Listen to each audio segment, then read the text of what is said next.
गायीपासून मिळणारे पंचगव्य म्हणजे काय? काय आहे त्याचे महत्त्व आणि फायदे? हिंदू धर्मात गायीला पवित्र आणि पूजनीय मानले जाते. गायीला मातेचा दर्जा देण्यात आला आहे. पण केवळ गायच नाही तर गायीशी संबंधित या 5 गोष्टींनाही हिंदू धर्मात विशेष महत्त्व आहे. मुख्यतः गायीपासून मिळणाऱ्या 5 गोष्टी धार्मिक विधी, पूजा, शुभ कार्यासाठी आवश्यक मानल्या जातात. गायीशी संबंधित या 5 गोष्टींना पंचगव्य म्हणतात, ज्यामध्ये गायीचे दूध, दही, तूप, लोणी, गोमूत्र आणि शेण याचा समावेश होतो. चला तर मग त्याचे फायदे जाणून घेऊयात. गोमूत्राचे फायदे. मित्रांनो, गोमूत्राचे औषधी उपयोग सर्वांना माहीत असून अनेक औषधामध्ये ते आढळून येतात.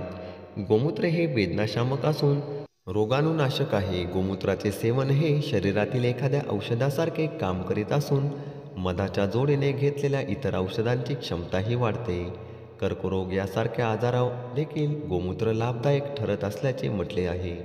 गोमूत्र रक्तशुद्धीकरण आणि शरीराचे तापमान नियंत्रित ठेवणारे आणि स्नायू व हाडांना पोषण देणारे आहे. गायीच्या दुधाचे फायदे. मित्रांनो, गायीचे दूध, दही आणि तूप आरोग्याच्या दृष्टीने उत्तम असून त्याचे औषधी गुणही सर्वांना माहीत आहेत. गायीचे दूध पचायला हलके आणि पौष्टिक असते. गायीच्या दुधामध्ये भिजवलेले कापसाच्या पातळ पट्ट्या डोळ्यावर ठेवल्याने आराम मिळतो. दुधापासून दही, ताक, तूप अशा गोष्टी बनवले जातात. दूध आणि दही हे दररोजच्या जेवणामध्ये वापरल्याने पोटाचे विकार कमी होतात. शेणाचे फायदे. मित्रांनो, गायीच्या शेणामध्ये गंधक, सोडियम, मॅंगनीज, झिंक, फॉस्फरस व नायट्रोजन यासारख्या तत्वांनी परिपूर्ण असून हे केवळ खत म्हणून नव्हे, औषध म्हणूनही वापरले जाते. अचानक भाजले तर शेणाचा लेप लावल्याने ते वेदनाशामक ठरते.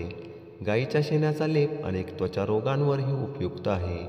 गायीच्या शेणाच्या गोवऱ्या जाळून त्याचा धूर केल्याने डासांचा आणि जंतांचा नायनाट होतो.